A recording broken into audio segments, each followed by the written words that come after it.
Yeah, I haven't told him about this one, and hoping that he doesn't find out. But if so, I love you, Dad and Mom.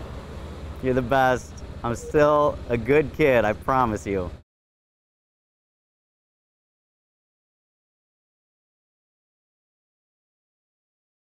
My character is Andy Wasilewski, and he is the most popular kid at his school, but he's total stoner, total slacker, total ladies man.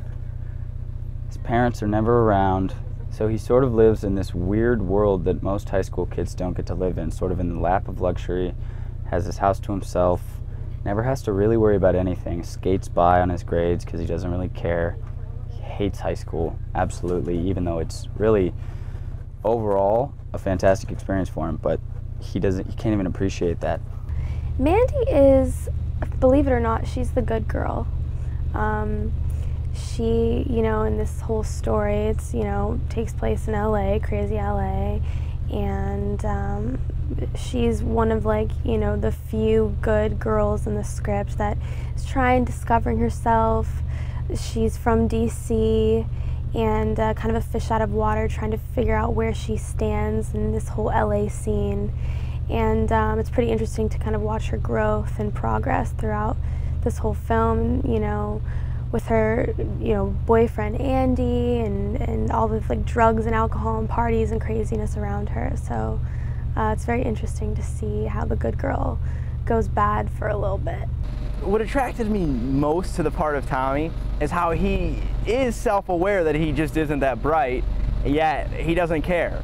And because he's so aloof, just naturally to the world, he just focuses on his next thing, focuses on, his next target, his next mission, because long ago he realized that if he focuses on, how people see him or if they judge him if he's smart or not, I mean, he's gonna lose. So he is what he is, and he kind of embraces it. Jenna is great. I think she's very sweet, the way I see her, and I think she's maybe smarter than you think. I think she really desperately wants to belong and feel like she's a part of something. Bill is the kind of alpha male at McDermott High School. He's their all-state running back.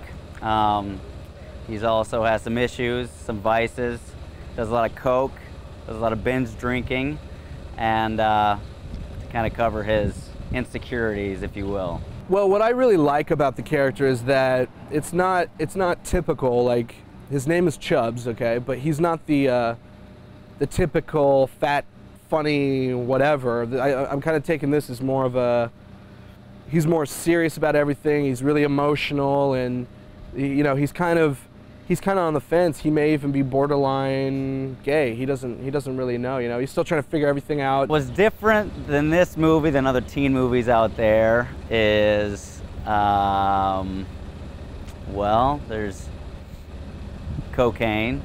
As a writer, we're all, we all went through high school and have different takes on it, and so I incorporated some, real stuff that I've seen or experienced, but also, wanted to put it into the context of like, a movie setting, and I sort of incorporated, past inspirations, like the John Hughes films, and and stuff like that, up to the point of like even kids. Andy Wasilewski. God, I hate that fat bastard. Oh, I'm Wasilewski and I don't care about anything because I'm gay. I mean, shit, man. Just when you think he's finally out, he suddenly sneaks through the back door and pounds you in the ass. This script is I would have to say, pretty accurate when it comes to LA high school life. A little bit more intense, amplified a little bit, maybe like 20%, but there's definitely some truth to a lot of things that we have been shooting here, and that's what's almost kind of disturbing, actually, for everyone on set. We'll do some ridiculous scene, and at the end we'll all be like, you know what, like, I've kind of had an experience like that, or the director will tell us, you know, about how he knew a girl that had, you know, sexual relations with one of her teachers, and it's totally wild. But absolutely, this script definitely is somewhat, you know, it's somewhat true. All of the characters have real elements in them. All of them are, you know, almost exactly like plenty of people that I knew in high school. You know, there's the jock, and there's the stuck-up sort of preppy girl that nobody really likes but is considered incredibly popular, and there's Mandy. There's the new girl. She's definitely something that I actually encountered in high school. Not obviously, we never got involved, but there was sort of this force that came in, and people were sort of flabbergasted by, and she came in so towards the end and then just sort of made a huge presence in the school. So it's very interesting to see all that written down. It's very truthful. I think maybe even to the point where it hurts sometimes. It's funny. It's written very well, and it's an interesting script, but it's also very, very true. And at first when I read it, I found it to be a little bit disturbing to see how kids act these days, but it's the way they act. Man, I have seen so many elements of my high school in this script. I mean, just from growing up playing sports and being really into sports, I see that the difference between the barriers, between the conflicts between each character and just kids in general. Escher's great. He's super hot, so it's not hard to act like I like him. We have a lot of fun. Everyone, the whole cast, they're all so much fun, so professional, the crew. Everyone's just like, we're having a really good time. Escher does not make it easy. He just walked around like half naked on set, like with no t-shirt on, and it was,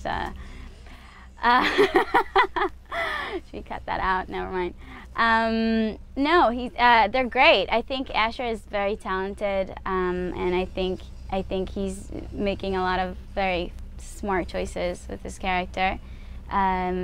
Gia is fantastic. Nate is by far the easiest to work with. I've seen he really lets you take the character, you know, he gives you his directions and guidelines and parameters and lets you work and play between them, and it's just such a great quality for a director to have.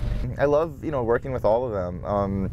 It was, you know, it's kind of like just like a real stream, you know, good stroke of luck in the sense where we get along, you know, wonderfully on, you know, all levels.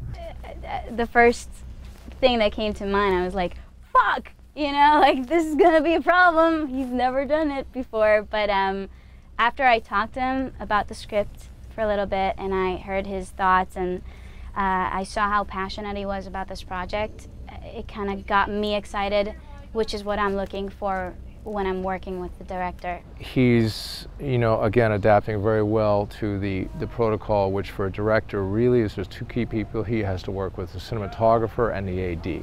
And it's working out really well. He seems to be very clear on the ideas of the coverage he wants, and what I want from a director is I want a director who's worried about performance. You know, because that's not something I concern myself with. That's not my job. My job is to photograph the film, to make it very pretty or very ugly or whatever it needs to be. But you know, I want the directors to concentrate on working with the actors, and he seems to be doing that. He's very cognizant of performances and stuff like that. So when you guys say, hey, Jenny, it's like, so the proximity, you guys, they're kind of far away, so it's more like, hey, Jenny. Hey, Jenny. You could even throw a, hey, Jenny, and then we'll, you know, maybe a, Hey. All right, here we go, we're rolling. yeah. After I would do, you know, my own thing of, you know, things like, you know, locations and stuff, I would, you know, I'd meet them, you know, basically almost every night, you know, almost every night, and especially when we started, you know, getting real close to the shoot, you know, every night, and we would, you know, we would rehearse and talk about the characters and, you know, what the script meant. And, you know, we've gotten together and hung out in character, and, you know, Nate, they collaborate really well. It's almost like an internal language or something. It's nice to see it. It's inspiring as an actor to work on a set with a bunch of talented people that want to make good work. I've been trying to figure out how to strike the balance between there's so much comedy, and it is such a raunchy, goofy movie, but then there's so much realness too, and so much true human emotion, that it's sort of just trying to figure out how to balance those two things without coming off cheesy like a lot of high school movies do, and really just making it a fun and an illuminating experience. It's like you can't take it too seriously, but you can't just think it's a total joke, because it's a comedy, but it speaks to real issues that high school kids go through all the time, and it's just like trying to portray it in reality.